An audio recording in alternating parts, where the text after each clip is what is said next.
बिस्मिल्लाहिर्रहमानिर्रहीम अस्सलाम वालेकुम। This is lecture number 2 from BS zoology और सेमेस्टर है 3rd और वहाँ से इन्वर्टिब्रेट्स को हम डिस्कस कर रहे हैं। और आज हम एक फाइलम कम्प्लीटली थारोली डिस्कस करेंगे और उस फाइलम का नेम है फाइलम नाइडेरिया। तो फाइलम नाइडेरिया को आज कम्प्लीटली कवर करना है और लास्ट लेक्चर में हमने कवर किया था फाइलम पोरीफेरा को और इन डिटेल्स कवर किया था हम लोगों ने। तो आज के इस फाइलम को कवर करने से पहले आपको चंद चीज़ें मैं दोबारा से बता दूं। देखें, ज़रूरी ये है इस लेक्चर को सुनते वक्त अगर वाकई में आप बेनिफिट लेना चाहते हैं PPSC के हवाले से, तो आप अपने पास एक कलम ज़रूर रखिए और साथ में आपने क्या करना है, खाने पीने का सामान, पानी वगैरह ये चीज़ें लाजमी तौर पर रखिएगा, ठीक है। लेकिन नोट करना बहुत ज़रूरी है, चीज़ें लाजमी तौर पर नोट कीजिएगा, फिर बेनिफिट आपको हो जाएगा इस लेक्चर का। जितने भी क्वेश्चंस पास पेपर्स में कह लें कि आए हैं, मैंने देखे हैं, मैंने उनको रिवील करने की कोशिश की है, ठीक है। और मैं कोशिश करूँगा कि उनको एट द एंड जो है लेक्चर के दौरान कवर भी करें, पहले आपको समझाएं, सिखाएं और उसके बाद एक छोटा सा माइनर सा टेस्ट भी लिया जाए। क्लियर होगी बात? चलें जी, हम शुरुआत करते हैं इस फाइलम की। और इस फाइलम का नाम है फाइलम नाइडेरिया के नाम से ये फेमस है, लेकिन इसका जो पुराना नेम है, इसका पुराना नेम है फाइलम सिलेंट्रेटा। अब हमें ये चीज़ अंडरस्टैंड करनी है कि इस फाइलम का पुराना नाम जो फाइलम सिलेंट्रेटा था वो क्यों रखा गया और उसके बाद इसका मॉडर्न जो नेम है नाइडेरिया वो क्यों दिया गया इसको। देखें, अगर हम बात करते हैं फाइलम सिलेंट्रेटा की, तो फाइलम सिलेंट्रेटा को इसलिए इसको कहा गया बिकॉज इसके अंदर जो था डेट इज़ अ सिलेंट्रॉन। इसके अंदर क्या मौजूद थी? सिलेंट्रॉन मौजूद थी, जिसकी वजह से हमने सिलेंट्रॉन मौजूद थी, जिसकी वजह से हमने इसको नाम दिया फाइलम सिलेंट्रेटा। और देन हमें पता चला कि इस फाइलम के अंदर एक ऐसा फीचर मौजूद है जो किसी भी फाइलम में नहीं है, that is the presence of the cnidocytes. Cnidocytes क्या होते हैं, नीडोब्लास्ट क्या होते हैं, निमेटोसिस्ट क्या होते हैं, इनकी टाइप्स कितनी होती हैं, कौन सी टाइप्स हमें पढ़नी है, बनते कहाँ पर हैं और कहाँ पर मौजूद होते हैं, सारी चीज़ें देखेंगे, ठीक है। लेकिन अभी के लिए ये याद रखें कि इस फाइलम का जो सबसे यूनिक फीचर है वो ये है कि इसमें क्या पाए जाते हैं? नीडोसाइट्स पाए जाते हैं। हमने पहला फाइलम स्टार्ट किया फाइलम पोरीफेरा और हमने कहा कि फाइलम पोरीफेरा के अंदर ऑर्गेनाइजेशन मौजूद नहीं होती, सिंपल सेल्स पाए जाते हैं वहाँ पर। और वहाँ पर सेल्स के बारे में सिर्फ बात की थी और बात ख़त्म कर दी थी मैंने, है ना। लेकिन यहाँ पर हम जब इसके फीचर्स पढ़ेंगे अभी, तो हम कहेंगे कि इसके फीचर्स हमें ये बताते हैं कि इसके अंदर थोड़ी सी एडवांसमेंट आई है as compare to the Porifera. तो पोरीफेरा से जितनी भी एडवांस चीज़ें हैं वो हम इसके अंदर लिखते चले जाएंगे। क्लियर होगी बात? तो पहला पॉइंट ये है कि फाइलम नाइडेरिया का फीचर क्या होता है कि इसमें नीडोसाइट्स प्रेजेंट होते हैं। अब सेकंड नंबर चीज़ अगर देखिए यहाँ पर इनके अंदर अगर हम बात करते हैं ना, तो 9000 के करीब करीब यहाँ पर मेंबर्स होंगे। इनके 9000 के करीब करीब क्या है, इनके मेंबर्स हैं। और ये मोस्टली जो होते हैं, दीज आर द मोस्टली, बेटा क्या लिखेंगे, मोस्टली हमारे पास मेराइन होंगे। मोस्टली क्या होंगे? मेराइन होंगे। लेकिन कुछ रिप्रेजेंटेटिव ऑर्गेनिजम्स मौजूद होंगे जो कि फ्रेश वाटर से बिलोंग करेंगे, जैसे कि अडम्सिया हाइड्रा, ठीक है, that belongs to the fresh water. लेकिन वो हमने याद रखना है कि वो एक क्लास से बिलोंग करेंगे, उस क्लास को हमने डिस्कस करना है। That class name is a class Hydrozoa, ठीक है। तो मोस्टली मैं यहाँ पे क्या लिखता हूँ? मोस्टली हम लिखेंगे मेराइन होते हैं, ठीक है। नेक्स्ट हम लिखते हैं इसकी प्रॉपर्टी कि इनके अंदर अगर हम सिमेट्री की बात करें तो इनमें जो सिमेट्री है that is a radial symmetry. इनके अंदर कौन सी सिमेट्री होती है? Radial symmetry. अच्छा, रेडियल सिमेट्री से रेलिवेंट एक बात लिखी गई है मिलर एंड हार्ले की बुक में। उन्होंने कहा है कि जिन ऑर्गेनिज्म में रेडियल सिमेट्री होती है वो बेसिकली आप ये कह लें कि बेसिकली आप ये कह लें कि उनका जो इंटीरियर और पोस्टीरियर एंड्स होते हैं उनको आइडेंटिफाई नहीं किया जा सकता। समझ आ गई बात? तो ये लाइन वहाँ पे लिखी गई है, तो इसलिए मैंने कहा बता दें कि रेडियल जिस ऑर्गेनिज्म में रेडियल सिमेट्री होती है इसमें इंटीरियर और पोस्टीरियर एंड को डिफरेंशिएट आप नहीं कर सकते। लेकिन यहाँ पर एक खास फीचर भी है, वो ये है कि यहाँ पर रेडियल सिमेट्री के साथ साथ यहाँ पर हमें एक और सिमेट्री भी देखने को मिलेगी, that is a biradial symmetry. तो मैं आपको ज़रा एक्सप्लेन कर देता हूँ थोड़ा सा रेडियल और बाई रेडियल सिमेट्री में क्या बेसिक फ़र्क रहता है। देखें बेटा, रेडियल सिमेट्री हम कहते हैं बायलैटरल सिमेट्री। बायलैटरल सिमेट्री का मतलब ये होता है कि कोई भी जानदार जिसको हम सिर्फ दो बराबर हिस्सों में डिवाइड कर सकें, ठीक है। एसिमेट्रिकल कौन से होते हैं? पोरिफेरा एसिमेट्रिकल मौजूद है, ठीक है। तो अगर हम एक जानदार को दो बराबर हिस्सों में डिवाइड कर सकें सिर्फ एक ही प्लेन से, तो वो क्या कहलाएगा? That is known as a bilateral symmetry. और रेडियल सिमेट्री में ये होता है कि ये सपोज दैट ये आपके पास कोई ऑर्गेनिज्म जो है वो इस तरह से मौजूद है। अब मैंने क्या किया, मैंने इसको डिवाइड किया, ये देखें ये दो बराबर हिस्सों में डिवाइड हो गया। इस तरह से अगर डिवाइड करता हूं तब भी दो बराबर हिस्सों में डिवाइड होगा, इस तरह से डिवाइड करता हूं तब भी दो बराबर हिस्सों में डिवाइड होगा। यानी कि मैं इसको दो बराबर हिस्सों में डिवाइड कर सकता हूं मोर देन वन प्लेन, तो हम उसको नाम देंगे, इस तरह की जो सिमेट्री होगी उसको कहेंगे रेडियल सिमेट्री। अब बाई रेडियल सिमेट्री में क्या होता है कि ऑर्गेनिज्म जो होता है, हम इसको ना बच्चे दो बराबर हिस्सों में डिवाइड तो कर सकते हैं लेकिन सिर्फ दो प्लेन्स में। अब इसके अलावा अगर आप कोई भी प्लेन खींचते हैं ना, तो ये ऑर्गेनिज्म जो है ना बेटा, ये ऑर्गेनिज्म इक्वली दो बराबर हिस्सों में डिवाइड नहीं हो पाएगा, क्योंकि ये मैंने देखिए ये बिल्कुल मैंने स्फेरिकल बनाया है, लेकिन ये थोड़ा सा मैंने कुछ टेढ़ा सा बना दिया है ना। तो बाई रेडियल सिमेट्री जिसमें ऑर्गेनिज्म डिवाइड हो सके दो इक्वल हाफ्स में सिर्फ दो प्लेन्स में, उसको नाम देंगे बाई रेडियल सिमेट्री का नाम दे देंगे। क्लियर होगी बात? सो what is the radial symmetry, what is the by radial symmetry, और समटाइम इसको कहते हैं बायलैटरल सिमेट्री। तो अगर हम बात करें तो ये कहाँ पर आपको देखने को मिलेगा, तो आपने कहना है कि ये जो सिमेट्री होगी ये हमें देखने को मिलेगी सी एनीमोन्स के अंदर, ठीक है। सी एनीमोन्स जो हैं ये वहाँ पर आपको देखने को मिल जाएगी ये वाली सिमेट्री, ठीक है। या इन शॉर्ट क्लास एंथोजोआ की बात कर लें, वहाँ पर ये आपको देखने को मिल जाएगा। अच्छा जी, तो हाँ अब हम बात कर लेते हैं इसकी बॉडी के अंदर खाली जगह की। तो हम उसको बेटा नाम देते हैं गैस्ट्रोवेस्कुलर कैविटी का। तो इसकी बॉडी के अंदर जो खाली जगह होगी उसको हम क्या नाम देंगे? This one is known as a gastrovascular cavity. तो इसकी बॉडी में गैस्ट्रोवेस्कुलर कैविटी जो है वो हमें देखने को मिल जाती है। ये इसकी बॉडी के अंदर जो खाली जगह होती है ना, हम उसको कहते हैं गैस्ट्रोवेस्कुलर कैविटी। क्लियर होगी बात? सो आपको गैस्ट्रोवेस्कुलर कैविटी भी देखने को मिलेगी। अच्छा, और पोरिफेरा में ऑलवेज कंपेयर करता जा रहा हूँ, क्योंकि ये जितने भी फाइलम रेडी करने हैं ये कंपैरिजन से ही करिएगा, क्योंकि कंपैरिजन नहीं कर पाएंगे तो फिर आप चीज़ों को रेडी नहीं कर पाएंगे सही से। पोरिफेरा की बात करें तो पोरिफेरा के अंदर आपने कुछ पढ़े थे, मैंने बताए थे आपको कुछ लार्वल स्टेज। मैंने आपको कहा था कि वहाँ पर पैरेन्काइम्यूला लार्वा होता है, एम्फीब्लास्टुला लार्वा होता है, रेगोन लार्वल स्टेज होते हैं। यहाँ पर जब हम लार्वा की बात करते हैं तो इसका जो लार्वा होता है, ठीक है, इसके जो लार्वा होते हैं उन लार्वा के बारे में स्काइफिस्टोमा, हाइड्रोला, एफिरा, प्लेन्यूला, ठीक है। तो मैं यहाँ पर इसके लार्वल के स्टेज भी लिख देता हूँ ताकि आपने याद भी रखने हैं, फिर वो बनेंगे कैसे वो भी बताएंगे आपको डिटेल्स में। तो वन इज अ प्लेन्यूला, उसके बाद व्हाट इज अ हाइड्रोला, सो हाइड्रोला भी आपको देखने को मिलेगा। उसके बाद हमें स्काइफिस्टोमा और उसके बाद हमें देखने को मिलेगा एफिरा। तो ये जो है ये आपको लार्वल स्टेजेस यहाँ पर देखने को मिल जाएंगे, इस फाइलम के अंदर आपको देखने को मिल जाएंगे। उसके बाद हम बात करें तो आपने कहना है कि इनके अंदर भाई टिश्यू लेवल की ऑर्गेनाइजेशन मौजूद होती है। टिश्यू लेवल ऑर्गेनाइजेशन इनके अंदर मौजूद होगी, यानी कि टिश्यूज मौजूद होंगे। लेकिन एक चीज़ याद रखनी है कि बेटा इसके अंदर ना जो मस्कुलर टिश्यूज होते हैं मीन्स वो एब्सेंट रहते हैं, ठीक है। जो मस्कुलर टिश्यूज होंगे ना वो नहीं यहाँ पर पाए जाएंगे, वो एब्सेंट्स होंगे। समझ आ गई बात? सो ये हम इसके बारे में याद रखेंगे, दैट इज ऑल अबाउट। और फिर एक और पॉइंट का जिक्र किया गया, ओरल एंड एबोरल एंड, दो टर्मिनोलॉजीज यहाँ पे जिक्र की गई हैं, तो बताएंगे ज़रूर आपको, कोई भी चीज़ स्किप नहीं होनी चाहिए। तो ओरल एंड किसको कहते हैं? वो एंड जो माउथ वाला एंड होगा इनका, उसको हम नाम देंगे ओरल एंड। और एबोरल एंड वो एंड जिसकी मदद से ये अटैच होंगे किसके साथ? सबस्ट्रेटम के साथ अटैच होंगे, यानी कि the end opposite to the mouth is known as a aboral end. So oral end वो एंड जो कि कौन सा एंड होगा? जो माउथ वाली साइड होगी। सो वो ओरल है, और ऑपोजिट टू माउथ अगर लिखेंगे उसको आप क्या नाम दे देंगे?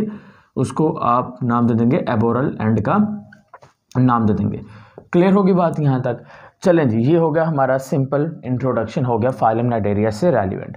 अब हम बात करते हैं फाइलम नाइडेरिया की कुछ लेयर्स के बारे में, उसकी बॉडी के बारे में।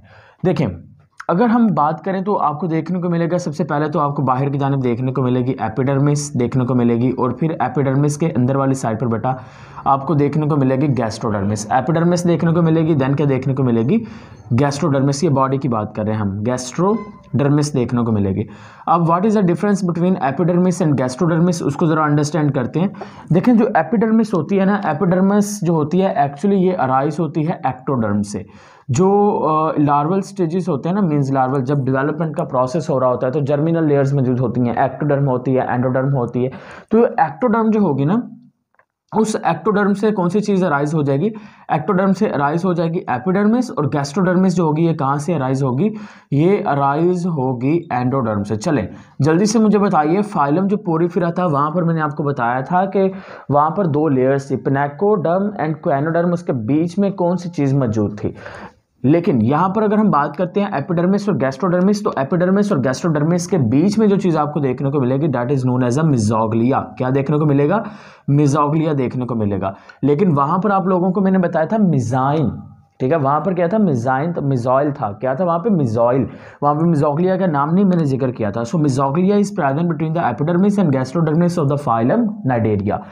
तो अब ये जो मिजोग्लिया होता है, मिजोग्लिया क्या होते हैं, आपने ये चीज़ याद रखनी है कि जो मिजोग्लिया होते हैं ये समटाइम ए सेलुलर भी होता है। मिजोग्लिया इज ए सेलुलर या फिर ये आप कह लें कि पेरेंकाइमा सेल्स पर भी मुश्तमिल होता है, या फिर ये किस पर मुश्तमिल होता है, it consist of the parenchyma cells जो होते हैं ये उनके ऊपर भी मुश्तमिल होता है, यानी कि इंटरस्टिशियल सेल्स जो होते हैं ये उन पर भी मुश्तमिल होता है। तो mesoglea that is present between epidermis and gastrodermis, ये इसके दरमियान में तो मौजूद है, लेकिन इसका ओरिजिन क्या होता है, क्या ये एक्टोडर्म से अराइज होता है या गैस्ट्रोडर्म से अराइज होता है। तो आपने ये चीज़ याद रखनी है कि जो मिजोग्लिया होता है it is ectodermal and gastrodermal in origin. तो ये एक्टोडर्मल और गैस्ट्रोडर्मल दोनों से ही बनता है, किसी एक को आप नहीं कह सकते कि फलां जगह से बनेगा और दूसरी जगह से नहीं बनने वाला। तो ये बेटा दोनों से ही बनेगा, एक्टोडर्मिस और आपके पास गैस्ट्रोडर्मिस दोनों से ही बन जाएगा। क्लियर होगी बात। सो फाइलम नाइडेरिया में हमने इसकी बॉडी के बारे में भी देखा, हमने कहा कि जो एपिडर्मिस है ectodermal in origin, gastrodermis is endodermal in origin, between these layers the mesoglea is present acellular. अब ए सेलुलर कहाँ पर होगा मिजोग्लिया, मिजोग्लिया ए सेलुलर होता है हाइड्रा के केस के अंदर, यानी कि जो हाइड्रोजोन होते हैं उनका जो मिजोग्लिया होता है वो ए सेलुलर रहता है। क्लियर होगी बात। और इसके अलावा अगर हम बाकियों की बात करते हैं, जैसे कि स्काइफोजोआ की बात कर लेते हैं, अरूलिया यानी कि जाली फिशेस की बात करते हैं, तो उसके केस के अंदर ये हमें कभी भी ए सेलुलर फॉर्म में नहीं देखने को मिलेगा, वहाँ पर हमें इंटरस्टिशियल सेल्स या टोटीपोटेंट सेल्स की फॉर्म के अंदर देखने को मिल जाएगा आपको लाजमी तौर पर। अब अगर हम बात करें इसकी मज़ीद एपिडर्मिस और गैस्ट्रोडर्मिस के बारे में, तो ये चीज़ आपने याद रखनी है कि जो गैमेट्स होते हैं, गैमेट्स वगैरह की बात कर लें, और अगर हम बात कर लें नीडोसाइट्स की बात कर लें, ठीक है, तो ये जो सेल्स होते हैं ना ये एपिडर्मल इन ओरिजिन भी होते हैं और कुछ में गैस्ट्रोडर्मल इन ओरिजिन भी होते हैं। यानी कि एपिडर्मिस और गैस्ट्रोडर्मिस जो होती है ये सम टाइम इन्वॉल्व होती है। अब किस किस में इन्वॉल्व होती है, जो मैं आपको क्लासेस पढ़ाऊंगा तो वहाँ पे लाजमी तौर पर डिटेल में बताएंगे किस किस में, लेकिन अभी के लिए ये काम याद रखना है कि ये किस चीज़ में इन्वॉल्व होती है। गैमेट्स की फॉर्मेशन जो होती है, अगर हम गैमेट्स फॉर्मेशन की बात कर लेते हैं, या फिर अगर हम बात कर लेते हैं गैमेट्स फॉर्मेशन के अलावा बच्चे अगर मैं बात कर लेता हूँ किस चीज़ की, हाँ नीडोसाइट्स की। सो नीडोसाइट्स की अगर हम बात कर लेते हैं, नीडोसाइट्स उसके बारे में बात कर लेते हैं, तो उसके अंदर ये दोनों जो हैं ये इन्वॉल्व होते हैं। क्लियर होगी बात। अब इसके अंदर जो जंदार पाए जाते हैं वो मूव करते हैं या नहीं करते, इस चीज़ को भी अंडरस्टैंड करना पड़ेगा। तो यहाँ पर मैं चंद एक चीज़ें लिख देता हूँ कि सोलिटरी सेसाइल कौन से होते हैं। देखिए अगर हम बात कर लें बेटा सोलिटरी के बारे में, सो मैं इधर वाली साइड पर जितनी भी इजाफी इन्फॉर्मेशन है ना वो मैं इस साइड पर फ्रेम करूँगा, यहाँ पर लिखता चला जाऊँगा, ठीक है। लेकिन मैं एक चीज़ क्लियर कर लूँ, क्या ये फ्रेम के अंदर आ रहा है या नहीं आ रहा है, ये ना हो के बाद में आपको प्रॉब्लम रहे। एक सेकंड बस, 1 सेकंड। चलें फ्रेम जो है, फ्रेम में तो ये कम्प्लीटली तौर पर आ रहा है, तो चलें हम इसको देखते हैं।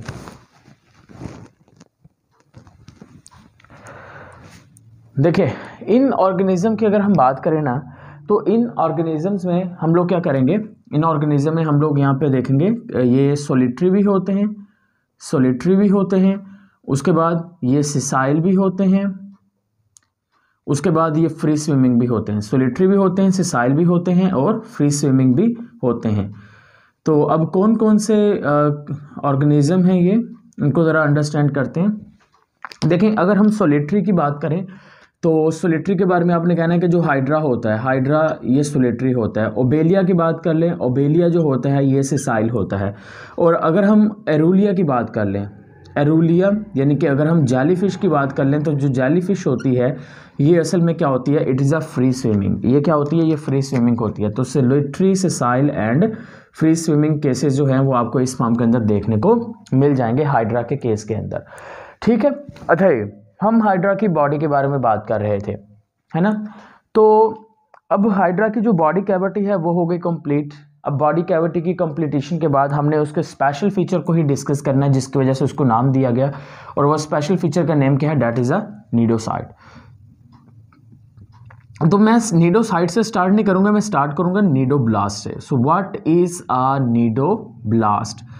अब नीडोब्लास्ट किसको कहते हैं उस चीज को जरा डिस्कस करते हैं। देखो नीडोब्लास्ट जो है it is an oval shaped cell. Cnidoblast is an oval shaped cell with a nucleus at its base. यानी कि अगर हम इसको देखना चाहें तो ये बेटा हमें कुछ इस शेप के अंदर ये सेल्स देखने को मिलेगा। ये जो नीडोब्लास्ट का जिसको हमने नाम दिया है ये आपको एक ओवल शेप के अंदर देखने को मिलेगा, और इसका जो बेस वाला रीजन होगा यहाँ पर आपको न्यूक्लियस देखने को मिलेगा, और यहाँ पर आपको सम टाइम इस तरह से लेसो भी देखने को मिल जाएगा। So that is a cnidoblast. So cnidoblast ये आ गया हमारे पास न्यूक्लियस, ये आ गया हमारे पास लेसो, और इसके अंदर इस नीडोब्लास्ट के अंदर बेटा क्या चीज़ मौजूद होंगे, इस नीडोब्लास्ट के अंदर आपने वो याद रखना है कि जो निमेटोसिस्ट वगैरह होते हैं, आपने निमेटोसिस्ट के बारे में सुन रखा होगा कि निमेटोसिस्ट जो है इसका एक यूनिक फीचर रहता है हमेशा।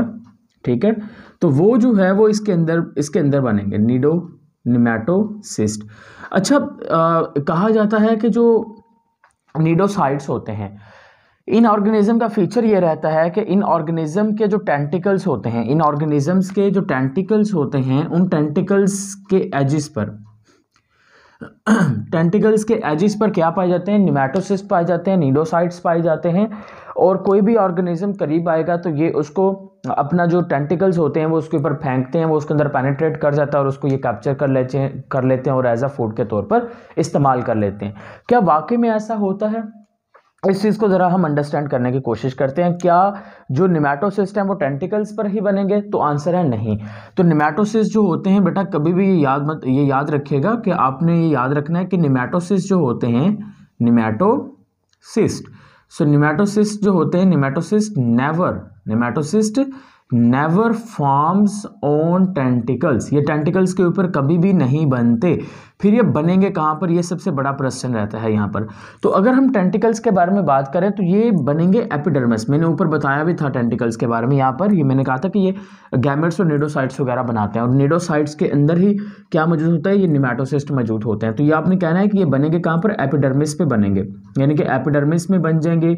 और एपिडर्मिस से मूव करने के बाद ये कहाँ पर, ये क्या कर जाएंगे, माइग्रेट कर जाएंगे। एपिडर्मिस से मूव कर बनेंगे, एपिडर्मिस पे फॉर्मेशन हो जाएगी, एपिडर्मिस पे क्या होगी, इनकी फॉर्मेशन हो जाएगी, और फॉर्मेशन करने के बाद इनकी माइग्रेशन हो जाएगी, माइग्रेशन टुवर्ड्स टेंटिकल्स, ये टेंटिकल्स की तरफ क्या कर जाएंगे, ये माइग्रेट कर जाएंगे। तो ये चीज़ आपने इनके बारे में याद रखनी है, टेंटिकल्स के बारे में और इसके बारे में। तो खैर हम नीडोब्लास्ट के बारे में मैं बता रहा था। So what is cnidoblast, it is an oval shaped cell, it is an oval shaped cell with nucleus at its base, और इसके अंदर क्या मौजूद है, निमेटोसिस्ट जो होते हैं ये यहीं पे जो नीडोब्लास्ट होते हैं, ठीक है। तो यहाँ पर ये नीडोब्लास्ट जो हैं यही बनेंगे यहाँ पर, यानी कि एपिडर्मिस में। तो यहाँ पर मैंने जो एपिडर्मिस फॉर्मेशन लिखी गई ना, तो ये नीडोब्लास्ट के बारे में कहा गया है बेटा, और नीडोब्लास्ट से ही नीडोसाइट्स बनेंगे, और इस नीडोसाइट्स के अंदर निमेटोसिस्ट होते हैं। अच्छा जी, अब हम बात कर लेते हैं निमेटोसिस्ट के बारे में, ठीक है।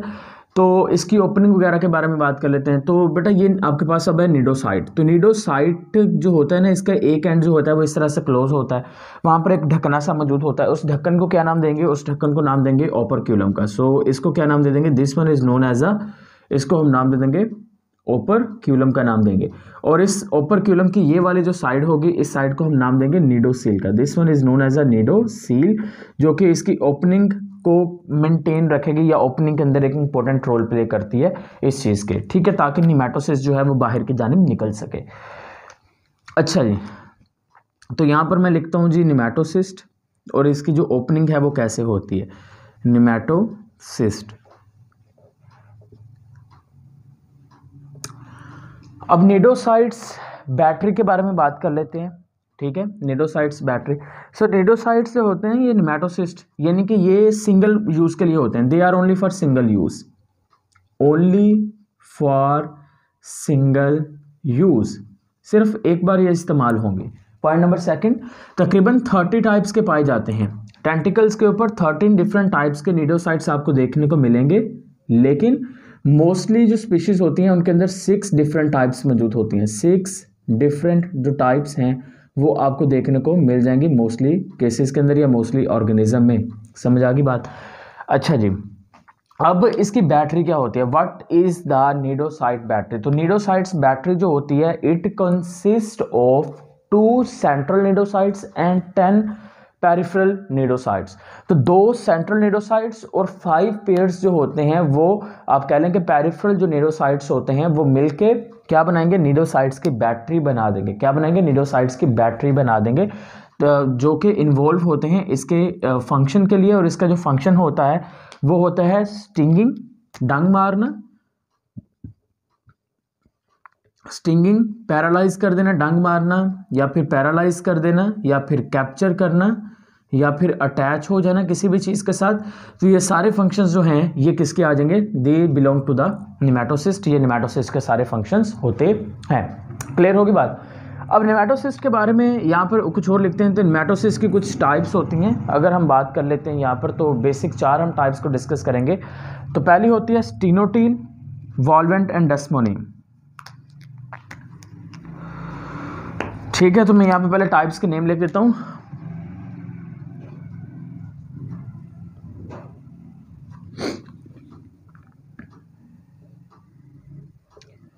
वॉल्वेंट और डेस्मोनिम, NEMA, ठीक है। Stenotele, volvent and desmoneme, stereoline glutinant, stereoline glutinant, and चौथे नंबर पे क्या आएगा? That is a streptoline glutinant. तो अब हम इनको डिस्कस कर लेते हैं, इनमें से सबसे बड़ा कौन सा है और किसके क्या क्या फीचर है। जो सबसे पहले हम स्टीनोटील की बात कर लेते हैं। तो स्टीनोटील की अगर हम बात करें ना, तो इसके बारे में आपने क्या याद रखना है? पॉइंट नंबर 1, ये ओवल शेप होते हैं, ओवल पियर शेप, ओवल पियर शेप होते हैं।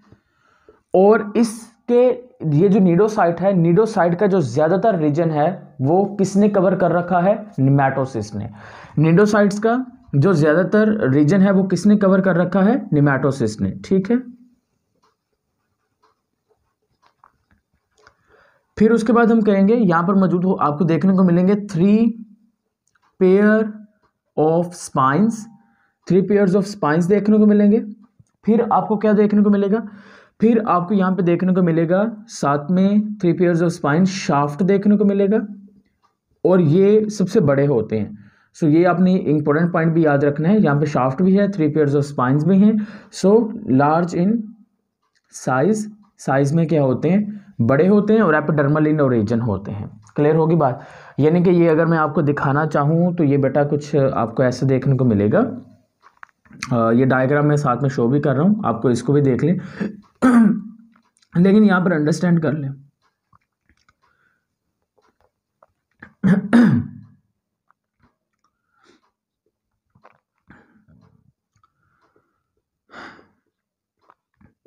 और ये टेंटिकल आगे से क्या रहेगा? काफ़ी खाली रहेगा। क्या रहेगा? खाली रहेगा। अब ये जो इसका पोर्शन आपको देखने को मिल रहा है ना, इस पोर्शन को हम क्या नाम देंगे? स्वेलन पोर्शन को। This one is known as a shaft, इसको शाफ्ट का नाम देंगे। और उसके बाद यहाँ पर आपको एज यूजुअल निडोसेल देखने को मिलेगा।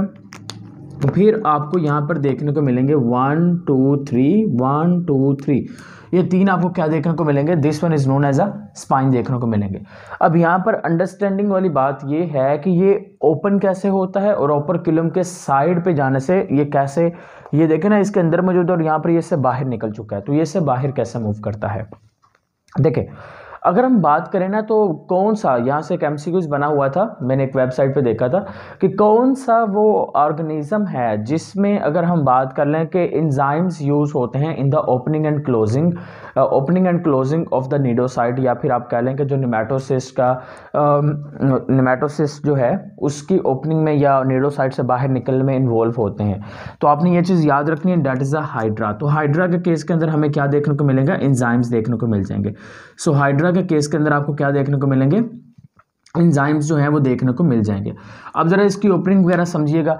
मैंने कहा कि ये सबसे सेंसिटिव रीजन जो होता है उस सेंसिटिव रीजन का नाम क्या होता है, the sensitive region is known as a cnidocil होगा।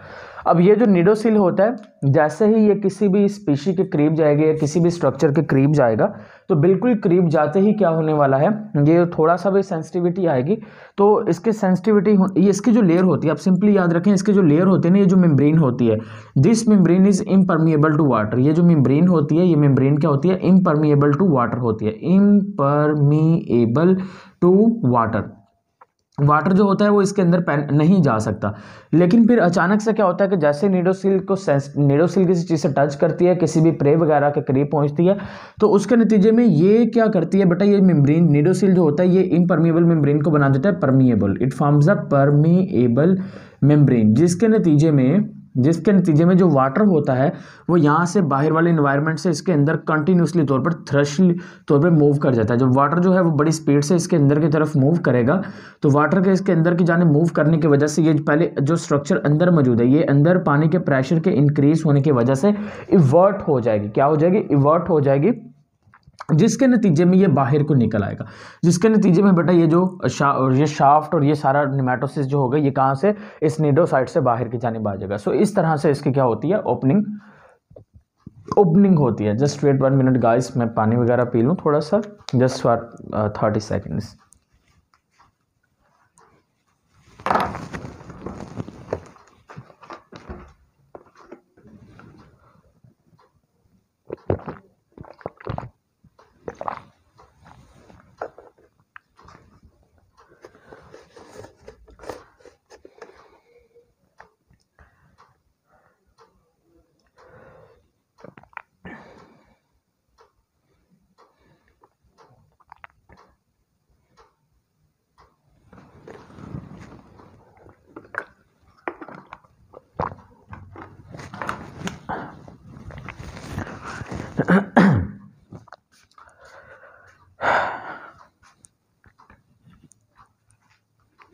चलें जी, अब ठीक है, बेहतर है। तो बेसिकली हमने अभी किसके बारे में देखा, हमने देखा स्टीनोटील के बारे में। अब स्टीनोटील के बारे की ओपनिंग आपको समझ आ गई। इसके बारे में एक आखिरी पॉइंट याद रखें कि ये मैंने कहा कि लार्ज होते हैं इन साइज और ये कॉम्प्लेक्स भी होते हैं। They are also known as ये कॉम्प्लेक्स, सबसे ज़्यादा जो कॉम्प्लेक्स होते हैं वो यही होते हैं। और स्टीनोटील का एक और नाम भी होता है, डेट इज़ अ पेनिट्रेंट। इसको हम क्या नाम देते हैं, पेनिट्रेंट और स्टीनोटील, वॉल्वेंट और डेस्मोनिन, उसके बाद स्टीरोलाइन ग्लूटेंट एंड स्ट्रेप्टोलाइन ग्लूटेंट। सो पेनिट्रेंट और स्टीनोटील, वॉल्वेंट और डेस्मोनिम। सो अब हम वॉल्वेंट और डेस्मोनिम के बारे में जिक्र कर लेते हैं। देखें, वॉल्वेंट एंड डेस्मोनिम के बारे में अगर जिक्र करें तो आपने इसके बारे में ये चीज़ याद रखनी है कि ये भी ओवल शेप में होते हैं, पीयर शेप के अंदर रहते हैं बेटा, पीयर शेप में रहते हैं, लेकिन ये सिंपल होते हैं। इनके ऊपर किसी भी किस्म के स्पाइंस मौजूद नहीं होते। ये सिंपल होते हैं, इनके ऊपर किसी भी किस्म के जो स्पाइंस हैं वो मौजूद नहीं होते। और ये बिल्कुल आप कह लें कि इनके ऊपर ना, यानी कि ये देखें ना, इनके ऊपर स्पाइंस वगैरह जो कि जैसे जाएंगे प्रे वगैरह में तो प्रे वगैरह की बॉडी के अंदर घुस जाएंगे और फिर उसको पैरालाइज कर देंगे। लेकिन इस तरह की कोई भी चीज़ जो है वो वॉल्वेंट और डेस्मोनिम में आपको देखने को नहीं मिलेगी। नेक्स्ट जो होते हैं उसको हम नाम देंगे स्टीरोलाइन ग्लूटेंट। अगर हम स्टीरोलाइन ग्लूटेंट की बात करें, इसके बारे में आपको कुछ याद रखना चाहिए। वो ये है कि स्टीरोलाइन ग्लूटेंट में शाफ्ट जो होता है ये एब्सेंट होते हैं। शाफ्ट जो होते हैं इनमें एब्सेंट रहता है, शाफ्ट एब्सेंट रहता है। और ये स्ट्रेप्टोलाइन ग्लूटेंट की निस्बत क्या होते हैं, स्मॉल होते हैं, स्मॉल होते हैं। शाफ्ट इनके अंदर क्या होता है, एब्सेंट होता है। यानी कि शाफ्ट किसको कहते हैं, यानी कि नेमेटोसिस बाहर की जानिब तो निकलेगा। ये नेमेटोसिस जो होगा ना, इस नेमेटोसिस की ये वाला जो शाफ्ट वाला रीजन है, ये शाफ्ट वाला रीजन यहाँ पर मौजूद नहीं होगा। और ये भी हालो होंगे, ठीक है, ये हालो होंगे, सेंटर से क्या होंगे, हालो होंगे, ठीक है। अच्छा जी, स्ट्रेप्टोलाइन ग्लूटेन के बारे में एक चीज़ याद रखनी है कि यहाँ पर हमें 4 फोल्डिंग्स देखने को मिलेंगे, 4 फोल्ड्स आपको देखने को मिल जाएंगे। अब 4 फोल्ड्स क्या होंगे, यानी कि सपोज दैट अगर यही वो चीज़ जो है ना आपके पास जो निमेटोसिस्ट है इसके अंदर मौजूद है, तो ये निमेटोसिस्ट जब इसके अंदर मौजूद होगा तो इसके आपको बेसिकली कुछ इस तरह से 1 2 3 एंड 4, तो इस तरह से ये आपको कुछ 4 फोल्ड जो हैं वो देखने को मिल जाएंगे जब ये उसके अंदर वाली साइड पर होगा। तो इसलिए मैंने यहाँ पे लिखा स्ट्रेप्टोलाइन ग्लूटेन, इनमें 4 फोल्ड्स देखने को मिलेंगे और ये सॉलिड्स होते हैं, सॉलिड्स एट सेंटर, सेंटर में सॉलिड्स होते हैं। इस तरह से ये भी आपने इसके बारे में इंपॉर्टेंट चीज़ याद रखेंगे। क्लियर होगी बात। अब ये इसका आ गया पहला यूनिक फीचर जो हमने अंडरस्टैंड करना था। अब इसका जो दूसरा यूनिक फीचर रहता है इस ग्रुप का, उस यूनिक फीचर का नेम होता है कि यहाँ पर ना हमें मेटाजेनेसिस देखने को मिलती है। Which one is present, metagenesis आपको देखने को मिल जाएगी। देखें, अब मेटामॉर्फोसिस की हम बात नहीं कर रहे, मेटामॉर्फोसिस जो होता है वो एक और प्रक्रिया होती है, ठीक है।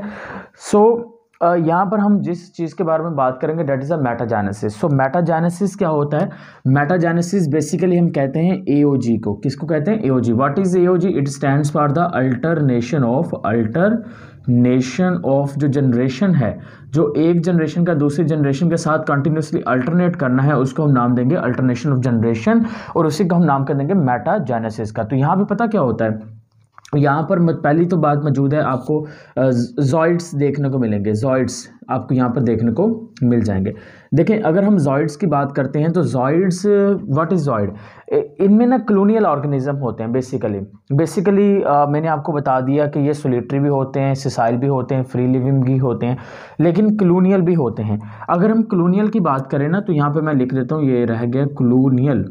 सो फाइसेलिया जो होता है, फाइसेलिया हमेशा आपको किस चीज़ में देखने को मिलेगा, ये आपको बेटा कॉलोनियल फॉर्म में देखने को मिल जाएगा। फाइसेलिया को हम नाम देते हैं प्रोटेजिसिस मैन ऑफ वार, फाइसेलिया। तो बेसिकली जब ये मूव करते हैं ना तो ये हमें देखने को मिलते हैं जैसे कि वो प्रोटेजिसिस पुर्तगाल के जो सिपाही हैं ना, आर्मी हैं, सोल्जर्स हैं, वैसे हमें देखने को लगते हैं जब ये कॉलोनी की फॉर्म के अंदर मौजूद होते हैं। तो इसी वजह से हम इसको क्या नाम देते हैं, प्रोटेजिसिस मैन ऑफ वार का नाम भी देते हैं। सो मेटाजेनेसिस समझने के लिए जॉइड्स का पता होना जरूरी है। जॉइड किसको कहते हैं, मैंने कहा कि एक जो कॉलोनी है उस कॉलोनी के अंदर जो डिफरेंट मेंबर्स हैं उनमें डिवीजन ऑफ लेबर हो तो हम उसको क्या नाम देंगे, उसको हम नाम देते हैं जॉइड्स। तो यहाँ पर कुछ जॉइड्स ऐसे होते हैं जिनका काम है फीडिंग से रेलिवेंट, कुछ जॉइड्स ऐसे होते हैं जिनका काम होता है डिफेंस से रेलिवेंट, कुछ जॉइड्स ऐसे होते हैं जिनका काम होता है सेक्सुअल रिप्रोडक्शन से रेलिवेंट। तो हम यहाँ पर बेसिकली पहले तो हम बात करेंगे, दो तरह के जॉइड्स की बात करने वाले हैं। तो पहला जो जॉइड होगा उसको हम नाम देते हैं पॉलिप्स, पहले जॉइड्स को क्या नाम देते हैं, पॉलिप्स का नाम देते हैं। और दूसरे को नाम क्या देंगे, this one is known as a medusa, क्या नाम देंगे, मेडूसा का नाम देते हैं। अब what is polyps and what is medusa, देखें अगर हम पॉलिप्स की बात करते हैं ना तो पॉलिप्स के बारे में ये चीज़ आप याद रखिएगा कि जो आपको elongated tube like zooid, elongated tube like zooid, tube like जो जॉइड होगा उसको आप क्या नाम देंगे, उसको आप नाम देंगे this one is known as a polyps. और जो आपको अम्ब्रेला शेप के अंदर देखने को मिलेगा, अम्ब्रेला, जो अम्ब्रेला शेप के अंदर, अम्ब्रेला शेप जॉइड जो कि रिप्रोडक्शन के अंदर इन्वॉल्व होगा, सेक्सुअल रिप्रोडक्शन के अंदर। तो जो पॉलिप्स होंगे ये इन्वॉल्व होंगे एसेक्सुअल रिप्रोडक्शन में, और ये जो होगा ये इन्वॉल्व होगा सेक्सुअल रिप्रोडक्शन के अंदर, आपको देखने को मिल जाएगा। तो इसको हम क्या नाम दे देंगे, उसको मेडूसा का नाम देंगे। सो मेडूसा जो होगा ना वो बेसिकली आपको इस तरह से देखने को मिलेगा, ये जो है ऑर्गेनिज्म जो कि आपको इस तरह से ये जो है this one is known as a medusa. चलें, यहाँ से एक एमडी कैट का क्वेश्चन भी आया था। एमडी कैट का क्वेश्चन ये था कि कौन सा वो ऑर्गेनिज्म है, एक्सेप्शनल केस है, जिसकी बॉडी में 99% वाटर मौजूद होता है। Which organism in the living organisms has the 99% of his body made up from the water, कौन सा वो जानदार है जिसकी बॉडी 99% जो है वो किससे मिलकर बनी है, पानी से। तो आपको पता होना चाहिए वो कौन सा जानदार है, उस जानदार का नेम होता है जेलीफिशेस। तो जेलीफिश की बॉडी, ये वाहिद ऑर्गेनिज्म है, वाहिद जीव जंतु है इस दुनिया का जिसकी बॉडी में 99% क्या मौजूद होता है, पानी मौजूद होता है। और इसी तरह से जो इलोंगेटेड आपको जॉइड्स बेटा देखने को मिलेंगे बिल्कुल लंबी शेप के अंदर, वो जो होंगे ना इलोंगेटेड जॉइड्स, उन इलोंगेटेड जॉइड्स को हम क्या नाम दे देंगे, उन इलोंगेटेड जॉइड्स को आप नाम दे देंगे this one is known as a, इस तरह से टेंटिकल्स आपको देखने को मिल जाएंगे। और माउथ के करीब करीब, और उन टेंटिकल्स के एंड पे निमेटोसिस्ट मौजूद होते हैं जो कि माइग्रेट करेंगे एपिडर्मिस से, है ना। तो यहाँ पर ये पॉलिप्स और मेडूसा का जिक्र किया गया है। तो जब ये देखें, पहले आएगा पॉलिप स्टेज। पॉलिप स्टेज जो होगा वो बडिंग के जरिए से क्या प्रोड्यूस कर देगा, वो बडिंग के जरिए से प्रोड्यूस करेगा मेडूसा स्टेज। और बडिंग कौन सा मैकेनिज्म होगा, एसेक्सुअली मैकेनिज्म। कौन सा होगा, एसेक्सुअल मैकेनिज्म के जरिए से। उसके बाद ये जो मेडूसा होगा, मेडूसा क्या करेगा, ये प्रोड्यूस कर देगा दोबारा से पॉलिप्स को, लेकिन इस बार कौन सा मैकेनिज्म होगा, सेक्सुअल रिप्रोडक्शन का, गैमेट्स फॉर्मेशन होगी। तो ये जब इस तरह से एक दूसरे के साथ कंटिन्यूसली अल्टरनेट करते रहेंगे तो हम इसको नाम दे देंगे मेटाजेनेसिस का नाम दे देंगे। अच्छा, पॉलिप्स और मेडूसा के बारे में ये याद रखना है कि जो मेडूसे होते हैं ना, ये फ्री स्विमिंग होते हैं, फ्री स्विमिंग होते हैं, ये नहीं कि ये मूव करते रहते हैं, बहुत ज़्यादा एक्टिव रहते हैं। और जो पॉलिप्स होते हैं ना, मोस्टली ये आपको सेसाइल और सोलिटरी फॉर्म के अंदर देखने को मिलेंगे। They could be the solitary, ये सोलिटरी फॉर्म के अंदर होते हैं या आपको सेसाइल फॉर्म के अंदर देखने को मिल जाएंगे। अब ऑर्गेनिजम्स के ना इसी की बेस के ऊपर चंद कैटेगरीज बनाई गई हैं, तो उन कैटेगरीज को ज़रा अंडरस्टैंड कर लेते हैं। उनमें से पहली कैटेगरी है डाइमॉर्फिक। डाइमॉर्फिक, तो डाइमॉर्फिक, फिर उसके बाद बेटा लिखा गया है ट्राइमॉर्फिक, फिर उसके बाद लिखा गया पॉलीमॉर्फिक। क्या है, पॉलीमॉर्फिक।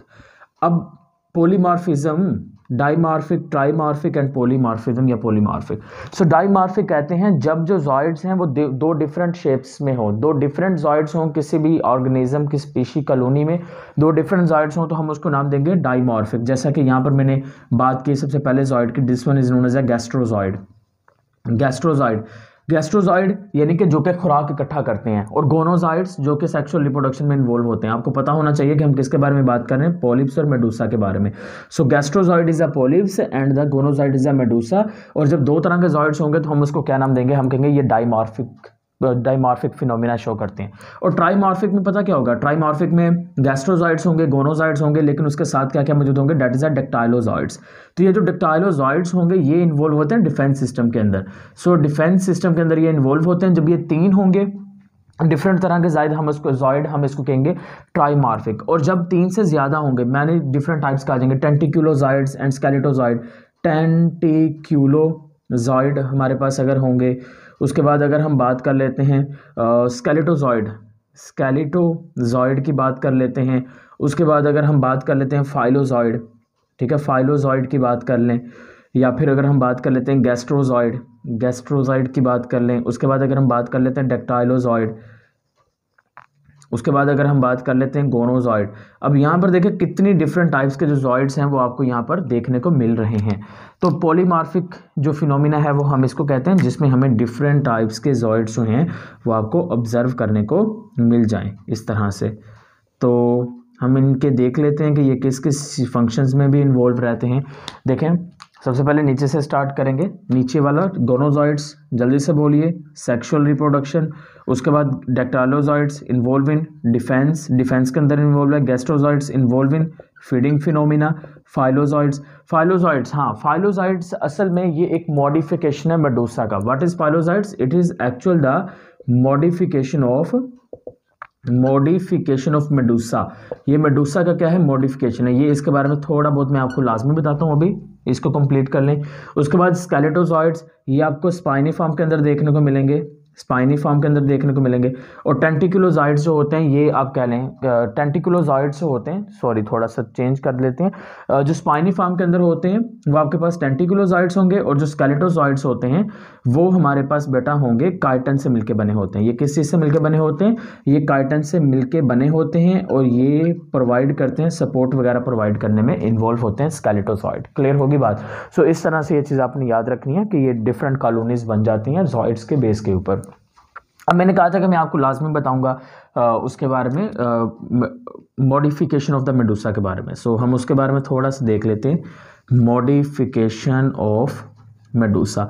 तो मेडूसा के अंदर भी बच्चे काफ़ी ज़्यादा मॉडिफिकेशंस हुई हैं, और उसकी बेस के ऊपर यहाँ पर कुछ नेम्स वगैरह हैं।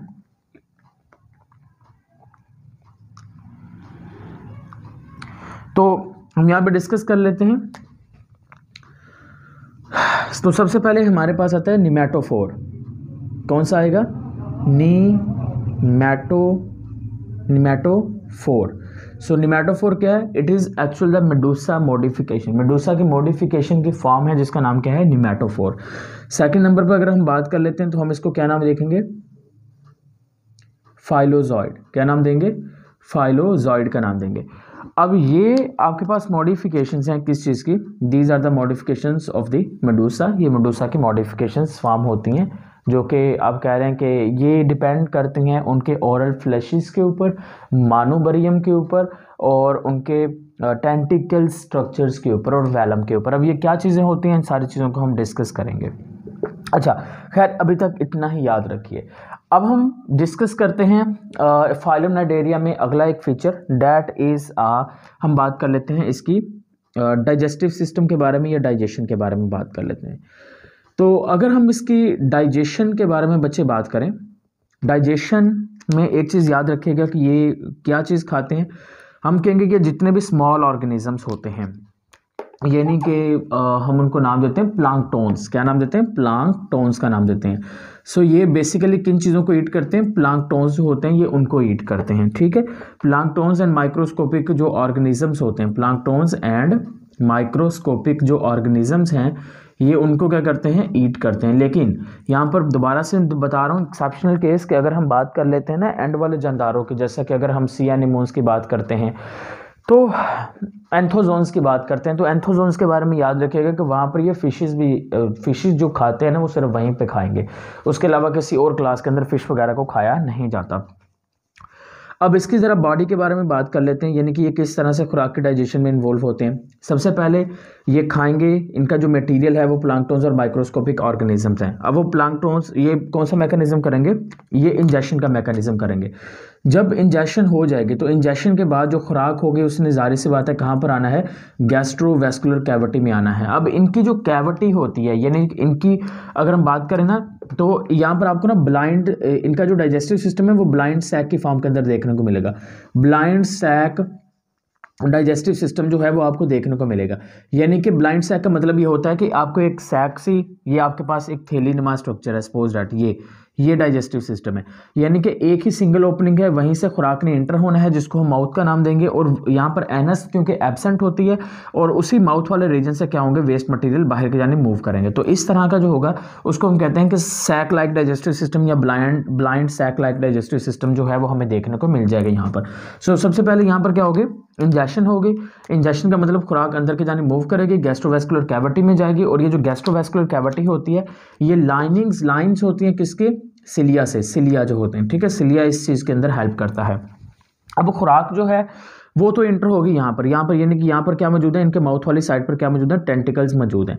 अब ये जो टेंटिकल्स हैं, ये टेंटिकल्स क्या करेंगे? ये टेंटिकल्स यहाँ से फूड को कैप्चर करेंगे और फूड को कैप्चर करने के बाद इन टेंटिकल्स के अंदर मौजूद होते हैं स्पेशल किस्म के फिलामेंट्स, ठीक है। माइक्रो फिलामेंट्स इनके अंदर देखने को हमें मिलते हैं। तो ये जो फिलामेंट्स होते हैं ना, ये फिलामेंट्स ऐसे कॉन्ट्रैक्ट हो जाते हैं। जब फिलामेंट्स कॉन्ट्रैक्ट होते हैं तो जो नेमेटोसिस्ट होते हैं ना वो अंदर की जानिब यानी कि माउथ के क्लोज आना शुरू हो जाते हैं। तो यहाँ से ये जो फूड कैप्चर इन्होंने की होगी वो फूड कैप्चर फाइनली ये किधर भेज देंगे? अपने माउथ वाले रीजन में भेज देंगे। तो यहाँ पर हमने देखा कि यहाँ पर क्या मौजूद है? इन्वॉल्व है टेंटिकल्स क्या करेंगे? फूड पार्टिकल पकड़ेंगे और फूड पार्टिकल को कैप्चर करने के बाद उसको किस तरफ भेजेंगे? माउथ के जानिब। अब ये माउथ में इंटर हो गया। जब ये माउथ में इंटर हो जाएगी यानी कि माउथ के बाद हम कहेंगे कि कहाँ पे चला गया? गैस्ट्रोवैस्कुलर कैविटी में। अब गैस्ट्रोवैस्कुलर कैविटी की बात करें तो हमने गैस्ट्रोवैस्कुलर कैविटी जो होती है ना अंदर वाली साइड से यहाँ से, तो उसको लाइन कौन करते हैं? उसको गैस्ट्रोडर्मिस जो है वो लाइन करके, लाइनिंग यानी कि गैस्ट्रोवैस्कुलर कैविटी की जो इंटरनल लाइनिंग होती है वो कौन करके रखेगा? इसकी जो इंटरनल लाइनिंग्स होती हैं वो गैस्ट्रोडर्मिस, इसकी जो इंटरनल लाइनिंग्स होती हैं वो कौन करके रखेगा? इसकी इंटरनल लाइनिंग्स करके रखेंगे गैस्ट्रोडर्मिस। सो गैस्ट्रोडर्मिस जो है वो इसकी इंटरनल लाइनिंग्स को करके रखेंगे। अब गैस्ट्रोडर्मिस क्या रिलीज करेंगे? वो फौरी तौर पर एंजाइम्स वगैरह रिलीज करेंगे। क्या रिलीज करेंगे? एंजाइम्स रिलीज करेंगे। अब वो एंजाइम्स रिलीज करेंगे और वो जो एंजाइम्स होंगे ना वो उस फूड को, ये जो फूड है इस फूड को डाइजेस्ट करना शुरू कर देंगे और इसको सूप लाइक स्ट्रक्चर में चेंज कर देंगे। अब ये जो सूप लाइक स्ट्रक्चर बेटा यहाँ पर बन चुकी है इस सूप लाइक स्ट्रक्चर को देन यहाँ पर ये जो गैस्ट्रोडर्मिस होंगे, ठीक है, यहाँ पर एपिथेलो-मस्कुलर सेल्स भी आपको देखने को मिलते हैं। यहाँ पर आपको एपिथेलो-मस्कुलर सेल्स देखने को मिलेंगे, टिश्यूज एब्सेंट होंगे, वो मैंने स्टार्टिंग पे ही आपको बताया था, ठीक है। तो यहाँ पर जो एपिथेलो-मस्कुलर सेल्स होते हैं यानी कि गैस्ट्रोडर्मिस में, गैस्ट्रोडर्मिस, तो गैस्ट्रोडर्मिस के जो सेल्स होते हैं वो खुराक को एंडोसाइटोसिस के जरिए से अंदर ले जाएंगे और ये इन्वॉल्व होते हैं इंट्रा सेलुलर डाइजेशन में। क्या होते हैं ये इस तरह से बेटा इसके अंदर क्या होते हैं, इन्वॉल्व होते हैं। तो होप सो ये चीज़ आपको समझ आ गई कि ये खुराक पहले कैप्चर करेंगे टेंटिकल्स की मदद से, देन इरेक्ट हो जाएंगे कॉन्ट्रैक्टाइल जो माइक्रोटब्यूल्स होते हैं और माइक्रोफिलामेंट्स जो होते हैं वो इसको कॉन्ट्रैक्ट करेंगे, जिसके नतीजे में ये माउथ के करीब आएगा, फूड पार्टिकल्स माउथ पे एंटर हो जाएगा। फिर उसके बाद जीवीसी में जाएंगे, गैस्ट्रोवैस्कुलर कैविटी में जाएंगे। गैस्ट्रोवैस्कुलर कैविटी की इंटरनल साइड जो होती है वो लाइन होती है किस चीज़ से, गैस्ट्रोडर्मिस से।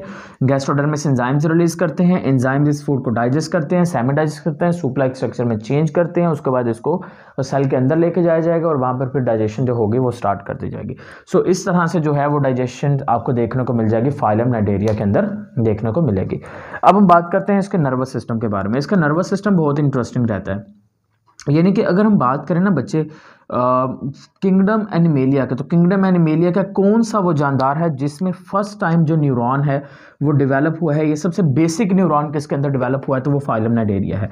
तो आपने कहना है कि यहाँ पर आपको ए पोलर न्यूरॉन्स देखने को मिलेंगे। कौन से न्यूरॉन, ए पोलर न्यूरॉन्स जो होंगे वो आपको कहाँ पे देखने को मिलेंगे, नर्वस सिस्टम के अंदर देखने को मिल जाएंगे, ए पोलर न्यूरॉन देखने को मिलेंगे। अब नर्वस सिस्टम किस फॉर्म के अंदर होगा, नर्व नेट की फॉर्म के अंदर मौजूद होता है। Nervous system is present in case of the nerve net. Nerve net का मतलब क्या होता है, यानी कि सपोज दैट ये अगर ऑर्गेनिज्म है ना, इस ऑर्गेनिज्म की बॉडी में जो बिल्कुल इस तरह से बेटा आपको एक नेटवर्क नेट देखने को मिलेगा। ये जो होता है इसको हम क्या नाम देते हैं, इसको हम नाम देते हैं, this one is known as a nerve net. तो इस तरह से बेटा ये आपको नर्व नेट की फॉर्म के अंदर देखने को मिल जाएगा इन जानदारों के अंदर। सो ये होता है नर्व नेट, यानी कि इनके अंदर प्रॉपर आप कह लें कि नर्वस सिस्टम डेवलप नहीं हुआ, लेकिन सबसे प्रीमिटिव, हाँ ये लाजमी लिखिएगा कि सबसे जो primitive type of nervous system है, primitive type of nervous system जो है वो यहाँ पर डेवलप है। देखें अगर टाइप्स ऑफ न्यूरॉन को देखना है तो उसके लिए एक अलग से लेक्चर मौजूद है जिसमें नर्वस सिस्टम और टाइप ऑफ न्यूरॉन्स बहुत ही डिटेल में डिस्कस किया गया है, तो आप उसको भी क्लिक कर सकते हैं, ठीक है, वहाँ से फाइंड आउट कर लीजिएगा, मिल जाएंगे आपको। अच्छा, तो मैंने बोला कि नर्वस सिस्टम सबसे बेसिक पुराना पहला नर्वस सिस्टम किंगडम एनिमेलिया के अंदर, और इसके अलावा जानदारों में पहले होता ही नहीं था, ठीक है। और ये मोस्टली ज़्यादातर किसके अंदर देखने को मिलते हैं हमें, ये हमें देखने को मिलते हैं मेडूसा के अंदर।